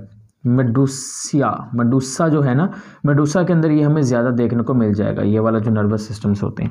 उसके बाद अगर हम बात कर लेते हैं इसके सेंसरी सिस्टम के बारे में, नर्वस सिस्टम के बाद अगर हम बात करते हैं इसके सेंसरी सिस्टम के बारे में, तो इसका सेंसरी सिस्टम के बारे में ये चीज़ आपने याद रखनी है कि यहाँ पर आपको देखने को मिलेंगे ओसिलस देखने को मिल जाएंगे और स्टैटोलिथ्स देखने को मिलेंगे, स्टैटोलिथ्स देखने को मिलेंगे और ओसिलाई देखने को मिलेंगे, ओसिलस देखने को मिल जाएंगे। What is statocyst and what is the statolith and what is the ocellus, ये क्या होते हैं उस चीज़ को ज़रा देख लेते हैं। देखिए बेटा अगर हम बात कर लेते हैं ना कि ये स्टैटोलिथ्स और ओसिलाई क्या होते हैं, ये असल में स्टैटोलिथ्स जो होते हैं ना ये इन्वॉल्व होते हैं इक्विलिब्रियम के अंदर, यानी कि जो बॉडी को बैलेंस करने का काम है, इक्विलिब्रियम का जो काम होता है, ये इवन हमारा जो एयर वाला पोर्शन होता है ना, इनर एयर, उस इनर एयर में जो ऑर्गन ऑफ कोटाई होते हैं वहां पर आपको ये देखने को मिल जाते हैं हमारी बॉडी के अंदर भी। सो इक्विलिब्रियम की बात कर लें, बैलेंसिंग की बात कर लें, इक्विलिब्रियम की बात कर लें, ये बैलेंसिंग ऑफ बॉडी की अगर मैं बात कर लेता हूं तो ये आपको वहां पर देखने को मिल जाएंगे, यानी कि जो स्टैटोलिथ है ये आपको वहां पे देखने को मिलेंगे। और ओसिलस जो होते हैं ये बेसिकली आपने याद रखना है कि ये लाइट के रिसेप्टर होते हैं, these are the light receptor. और ये दोनों जो हैं ये ज़्यादा प्रोमिनेंट किस में होंगे, नो डाउट आपको शक नहीं होना चाहिए, बगैर शक के कह दीजिएगा कि डोमिनेंट जो होते हैं वो किसके अंदर होते हैं, जो मेडूसा होता है, मेडूसा स्टेज, ये उनके अंदर क्या होते हैं, ज़्यादा डोमिनेंट रहते हैं। क्लियर होगी बात। सो सेंसरी सिस्टम आपको कुछ इस तरह से देखने को मिलेगा, ओसिलस और स्टैटोलिस्ट। और उसके बाद में एक और लास्ट पॉइंट कि जो ओरेलिया होता है, ओरेलिया या फिर जो जेली फिशेस होती हैं ये नेगेटिव फोटोटैक्सिस शो करते हैं, दे शोज द नेगेटिव फोटोटैक्सिस जो हैं ये आपको देखने को मिल जाएगा ओरेलिया और जेलीफिशेस के अंदर बच्चे आपको देखने को मिल जाएगा। अच्छा जी, चलें जल्दी से आपसे पूछ लेते हैं कि पॉलिप स्टेज जो है वो किसके अंदर ज़्यादा, ये एमसीक्यूज बना हुआ था। तो पॉलिप स्टेज जो है, पॉलिप स्टेज ये किस नाइडेरियंस के अंदर हमें डोमिनेंट देखने को मिलता है। मेडूसा स्टेज हमें किस नाइडेरियन के अंदर देखने को मिलता है, और जो मेटाजेनेसिस है वो किस नाइडेरियन में हमें ज़्यादा प्रोमिनेंट देखने को मिलता है। जल्दी से बताइए, हरी अप। देखें, अगर हम पॉलिप्स की बात करते हैं ना, तो पॉलिप जो होता है ये ज़्यादा डोमिनेंट होता है हाइड्रा स्टेज में, यानी कि जो हाइड्रा होता है उसमें होता है। और what is the hydrula, young one of hydra, young one of hydra is known as, उसको आप क्या नाम दे देंगे, इज नोन एज हाइड्रूला। उसको क्या नाम देंगे, हाइड्रूला का नाम दे देंगे, यंग वन ऑफ हाइड्रा को। और मेडूसी स्टेज कहाँ पर देखने को मिलेंगे, जेलीफिशेस के अंदर। कहाँ पर देखने को मिलेगा, जेलीफिशेस के अंदर ये आपको डोमिनेंट देखने को मिलेगा। और मेटाजेनेसिस आपको कहाँ पे देखने को मिलेंगे, मेटाजेनेसिस आपको देखने को मिलेंगे जो ओबेलिया है, ठीक है, ओबेलिया के केस के अंदर, या फिर अगर हम फाइसेलिया की बात कर लेते हैं तो ओबेलिया और फाइसेलिया जो होते हैं यहाँ पर आपको मेटाजेनेसिस जो होती हैं वो बाकायदा तौर पर देखने को मिल जाती हैं। ये इस तरह से याद रखिएगा। तो अभी नर्वस सिस्टम हो गया, इसका सेंसरी सिस्टम हो गया, अल्टरनेशन ऑफ जनरेशन हो गया, निमेटोसिस्ट हो गया, डाइजेस्टिव सिस्टम हो गया। अब हम बात कर लेते हैं इसके रेस्पिरेटरी सिस्टम के बारे में और एक्सक्रीटरी सिस्टम के बारे में। अगर हम रेस्पिरेटरी सिस्टम की बात करें बच्चे, तो इसके रेस्पिरेटरी सिस्टम में जो एक्सचेंज ऑफ गैसेस है, एक्सचेंज ऑफ गैसेस, तो जैसा कि मैंने आपको बताया कि इसमें टिश्यू लेवल ऑर्गेनाइजेशन तो है, टिश्यू लेवल ऑर्गेनाइजेशन तो है, लेकिन एक्सचेंज ऑफ गैसेस जो होता है ना वो असल में एक सिंपल मैकेनिज्म के ज़रिए से हो जाएगा। उस सिंपल मैकेनिज्म का नाम क्या होता है, डिफ्यूजन। तो डिफ्यूजन के ज़रिए से ही हो जाता है, उस वाटर के ज़रिए से जो उसकी बॉडी में कंटिन्यूसली एंटर हो रहा है और उसकी बॉडी से रिमूव हो रहा है। रेस्पिरेटरी सिस्टम के बाद एक्सक्रीटरी सिस्टम। एक्सक्रीटरी सिस्टम में सबसे पहले आप पॉइंट ये याद रखेंगे कि ये हैं क्या असल में, इस जैसा मोनोटैलिक, यूरियोटैलिक और यूरिकोटैलिक। तो पॉइंट नंबर 1, बिकॉज ये पानी के अंदर मौजूद होते हैं तो शक होना ही नहीं चाहिए क्या होंगे, ये अमोनोटैलिक होते हैं। ये क्या होते हैं, अमोनोटैलिक, यानी कि ये अपने वेस्ट मटेरियल के तौर पर क्या रिलीज करते हैं, अमोनिया। सो मैं यहाँ पे लिखता हूँ अमोनिया, यहाँ पे ये रिलीज करेंगे अमोनिया, अमोनिया एज वेस्ट। तो वेस्ट मटेरियल के तौर पर क्या रिलीज करेंगे, ये अमोनिया रिलीज करेंगे, अमोनियोटैलिक होते हैं। और ये रिलीज कैसे करेंगे, simple mechanism of the diffusion, diffusion के जरिए से डायरेक्टली तौर पर ये रिलीज कर देंगे। क्लियर होगी बात। सो यहाँ पर होप सो इससे रेलिवेंट जितने भी सिस्टम थे या पॉइंट्स थे फाइलम नाइडेरिया के वो हमने कवर कर लिए। अब हम चलते हैं इसकी क्लासिफिकेशन की जानिब, और फिर क्लासिफिकेशन के बाद हम उस क्लासिफिकेशन के स्पेशल मेंबर्स को डिस्कस करते हैं। तो मैं देख लूँ एक बार क्लासिफिकेशन यहाँ पे कवर होती है, फिर इस बोर्ड को रिमूव करूँगा और फिर आपके लिए नए सिरे से हम वो जब ऑर्गेनिज्म को डिस्कस करेंगे तो वहाँ पे करेंगे। क्लियर होगी बात। आप लोग ऐसा करें, इसका ना एक स्क्रीनशॉट ले लें जल्दी से, हरी अप। हाँ, कोशिश करेंगे इस साइड को भी इधर से कर लें और ये हो जाएगा कवर। स्क्रीनशॉट ले लीजिएगा, ठीक है। तो क्लासिफिकेशन ऑफ नाइडेरियंस की अब हम बात कर लेते हैं। तो आपको मिलर एंड हार्ले से सबसे मॉडर्न क्लासिफिकेशन जो है वो बेटा कवर करवाएंगे। क्लासिफिकेशन ऑफ नाइडेरियन, यानी कि किसी भी किस्म की कोई भी कमी कोताही लेक्चर में नहीं रहेगी, और अगर कोई रह जाती है तो लाजमी तौर पर बेटा आप उसको मेंशन भी कर सकते हैं कमेंट सेक्शन में, और कोई अप टू डेटेड इन्फॉर्मेशन होगी वो आप लाजमी शेयर कीजिएगा। और इसके साथ साथ आपको पता ही है कि हम लोग करंट अफेयर सेक्शंस भी कवर करते हैं, ठीक है। जो कोई भी जो बड़ी इंपॉर्टेंट न्यूज़ होती है, हेडलाइंस होती हैं, वो भी हम कवर करती हैं। तो वो भी लाजमी तौर पर आप लोग उसको देखा करें, वो आपको बेनिफिट देंगी आपकी फ्यूचर लाइफ के अंदर, किसी भी कॉम्पिटिटिव एग्जाम में या इंटरव्यू के अंदर। क्लियर होगी बात। चले जी, हम इसकी बात कर लेते हैं क्लासिफिकेशन के बारे में।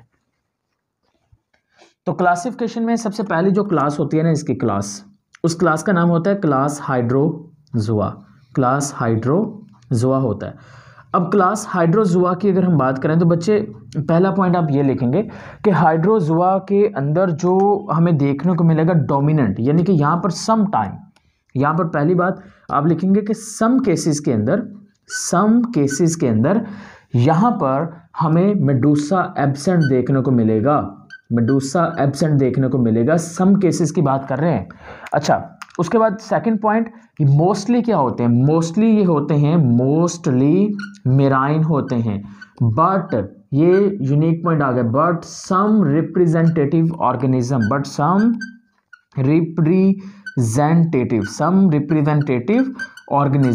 representative organism of fresh water के जो सम रिप्रेजेंटेटिव ऑर्गेनिजम्स होते हैं वो आपको क्लास हाइड्रोजोआ के अंदर देखने को मिल जाएंगे। क्लियर होगी बात। सो वो हाइड्रोजोआ में आपको देखने को मिलेंगे कुछ रिप्रेजेंटेटिव ऑर्गेनिजम्स, और उनमें से मैं एक मेंशन भी कर देता हूँ कि यहाँ पर वो इनडायरेक्टली तौर पर बात किसकी कर रहे हैं, वो बात कर रहे हैं हाइड्रा के बारे में बात कर रहे हैं। क्लियर होगी बात।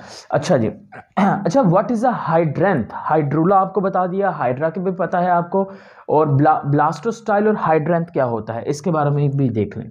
हाइड्रेंथ इस तरह से अगर कहीं पे लिखा हुआ हो और ब्लास्टोस्टाइल आपको नजर आ जाए तो आपने कंफ्यूज नहीं होना कि पता नहीं ये तो बताया ही नहीं गया हमें, ये कहाँ से आ गया।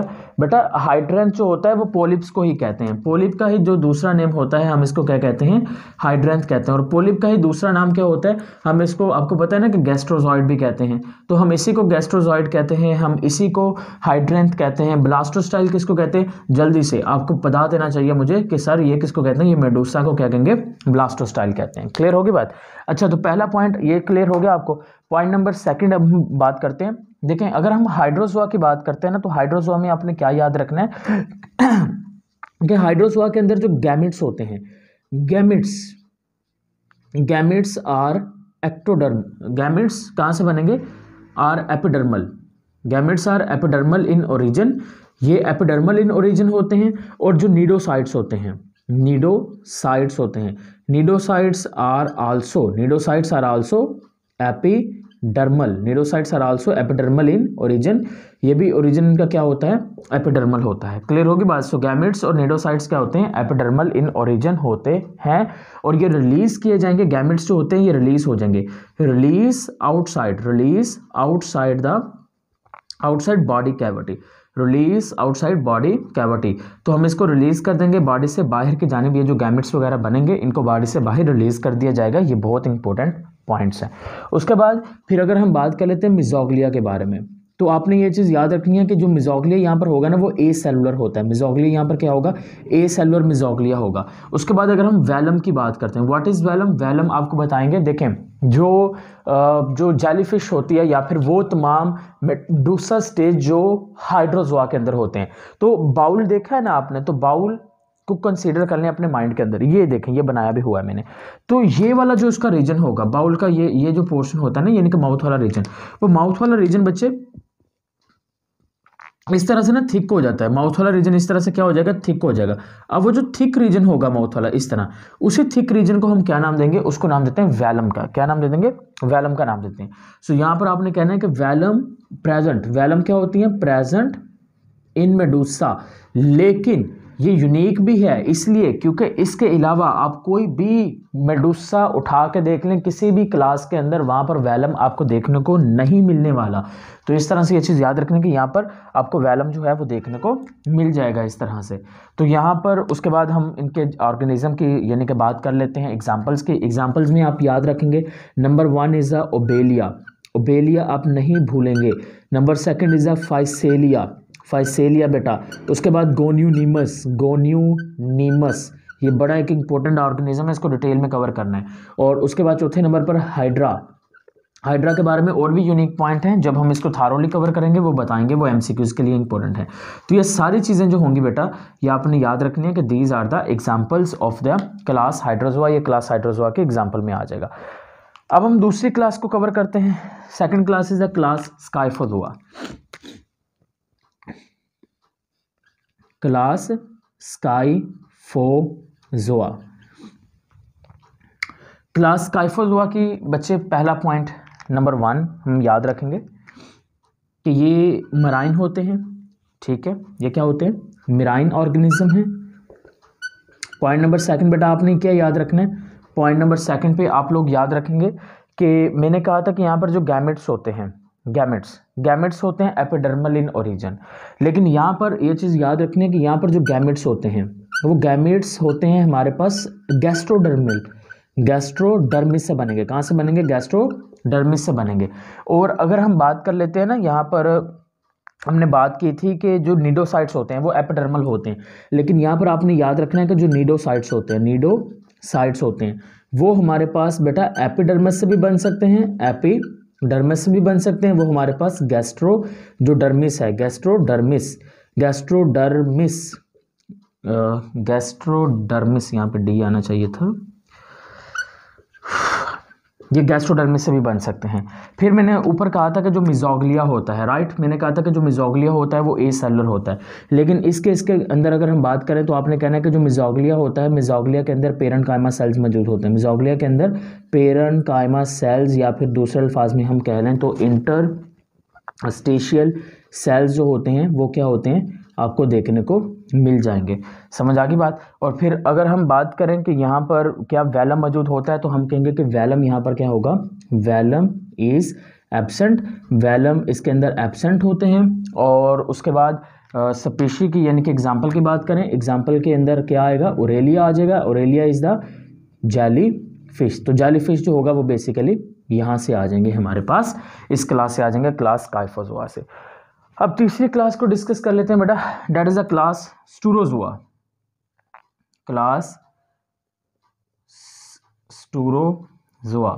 क्लास स्टूरोजोआ की बात करें तो क्लास स्टूरोजोआ में पहली बात, दो मेन पॉइंट याद रखने हैं। पहला मेन पॉइंट, ऑल मेराइन, सारे के सारे मेराइन। पहला पॉइंट, ऑल मेराइन, सारे के सारे समुद्री पानी में। Second point, only sexual reproduction, बस ओनली सेक्सुअल रिप्रोडक्शन हमें यहाँ पर देखने को मिल जाएगा इसके अंदर, जिसका नाम क्या है, डेट इज अ स्टूरोजोआ। समझ आ गई बात। सो यहाँ पर ये चीज़ आपको देखने को मिल जाएगी। और हाँ, एक पॉइंट रह गया स्काइफोजोआ के बारे में, तो स्काइफोजोआ में आपने कहना कि मेडूसी जो होती है ये डोमिनेंट होती है। इस यहाँ पर मेडूसा जो होता है ये आपको क्या देखने को मिलेगा, डोमिनेंट देखने को मिल जाएगा। और इस केस के अंदर मेडूसा की बात करें तो हम कहेंगे कि यहाँ पर जो मेडूसा होता है, मेडूसा ये आपको बेटा एब्सेंट देखने को मिल जाएगा। मेडूसा यहाँ पर एब्सेंट होता है, ये भी इसका एक इंपॉर्टेंट पॉइंट आपने याद रखना है क्लास स्टूरोजोआ का। समझ आ गई बात। 3 पॉइंट्स।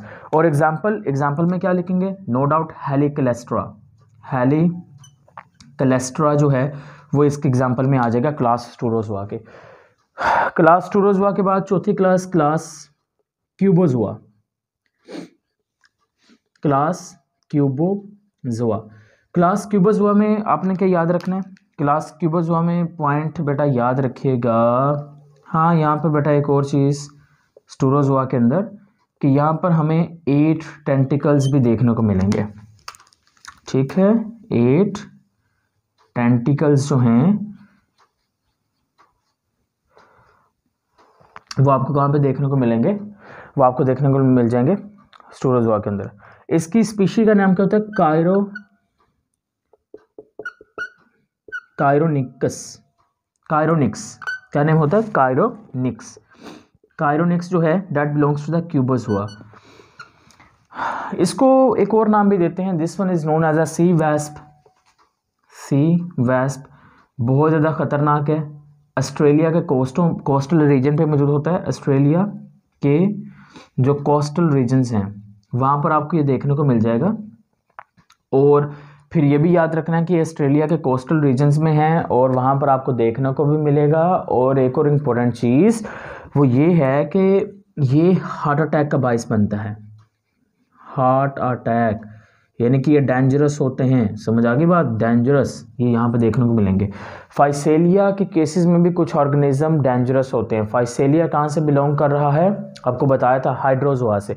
तो वहाँ पर एक जानदार होता है मेस्टिगस भी पढ़ते हैं इसको, मेस्टिगस। ये जो होता है ये बहुत ज़्यादा डेंजरस रहता है, ये पॉइजनस हाइड्रोजोन्स के अंदर आता है। अच्छा खैर, क्यूबोजोआ की बात करें तो पहली चीज़ इसमें आपने ये चीज़ याद रखनी है कि यहाँ पर ये आपको ना ये आपको देखने को मिल जाएंगे भाई, इसका जो मेडूसा स्टेज होता है यहाँ पे भी मेडूसा डोमिनेंट होता है। हाँ, मेडूसा जो होगा डोमिनेंट होगा। और ये मेडूसा जो होगा ना आपको क्यूबाइडल शेप के अंदर देखने को मिलेगा। क्यूबाइडियल शेप जो होगी ना उसके बाइडल शेप के अंदर बेटा ये आपको देखने को मिल जाएगा, हम क्लास क्यूबोजोआ की बात करें।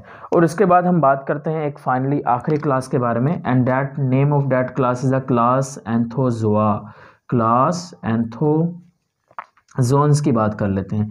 एंथोजोन्स की बात करें तो बेटा इसके बारे में क्या याद रखना है हमें, एंथोजोन्स के बारे में पॉइंट नंबर 1 हमने ये याद रखना है कि एंथोजोन्स के अंदर मेन जो जानदार हैं उसको हम नाम क्या देते हैं, सी एनिमोन का नाम देते हैं, यहाँ पर देखने को मिलेंगे। सी पेन हमें यहाँ पर देखने को मिलेंगे, क्लियर होगी बात। सी फैंस हमें यहाँ पर देखने को मिल जाएंगे। उसके बाद कोरल्स की बात करते हैं, कोरल्स हमें यहाँ पर देखने को मिलेंगे। कोरैलियम की बात कर लेते हैं, कोरैलियम, मैंड्रेना यानी कि कोरैलियम इज़ अ रेड कोरल, ये भी आपको यहाँ पर देखने को मिलेगा। मैंड्रेना जिसको हम ब्रेन कोरल का नाम देते हैं, ब्रेन कोरल, वो भी आपको यहाँ पर देखने को मिलेगा। उसके बाद organ pipe coral, organ pipe coral जो है वो भी आपको बेटा यहीं पे देखने को मिल जाएगा। समझ आ गई बात। सो सी एनिमोन, सी फैंस, सी पेन्स, कोरल, कोरैलियम, रेड कोरल्स, उसके बाद brain corals and organ pipe coral. समझ आ गई बात। अच्छा जी, अब हम क्लास एंथोजोआ के जाहिर सी बात कुछ फीचर्स तो पता होने ही चाहिए ना। तो भाई पॉइंट नंबर 1, यहाँ पे मेडूसा क्या होता है, एब्सेंट होता है, यहाँ पे मेडूसा मौजूद नहीं होता, काम ही ख़त्म है इसका। पॉइंट नंबर 2 अगर हम बात करते हैं तो हम कहेंगे कि यहाँ पर जाहिर सी बात है बेटा जो वेलम है वो भी एब्सेंट होगा, वेलम भी हमें देखने को नहीं मिलेगा। और ये काफ़ी बड़ा ग्रुप है, तो इसके जो मज़ीद फीचर्स होंगे वो हम तब डिस्कस करेंगे जब हम इंशाल्लाह ये जो जानदार है जिसका नाम है सी एनिमोन, इसको डिटेल में कवर करना है, क्योंकि ये हमारे सिलेबस का पार्ट है। तो हमने चंद एक जानदारों को डिटेल में कवर करना है। मैं नाम बताता हूँ, फिर आप स्क्रीनशॉट लीजिएगा, फिर रिमूव करेंगे, फिर इंशाल्लाह नेक्स्ट उसको कवर करना है हमने, ठीक है। तो सबसे पहले मैं यहाँ पे नाम बता देता हूँ आपको, उसका नाम होगा भाई साहब हमारे पास ओबेलिया हमने करना है, गोनियोनिमस करना है, हाइड्रा करना है 3, चौथे नंबर पे सी एनिमोन आएंगे, लाजमी तौर पर करना है जेलीफिश 5। तो ये 5 जो ऑर्गेनिज्म हैं ये हमें करने पड़ेंगे, और मेरा ख्याल है दोबारा से कोई इंशाल्लाह 20 या 30 मिनट्स के अंदर हो जाएगा, तो हम इसको कवर करते हैं, ठीक है। आप इसको स्क्रीनशॉट लें, फिर मैं रिमूव करता हूँ, फिर हम कवर करेंगे। चलें जी।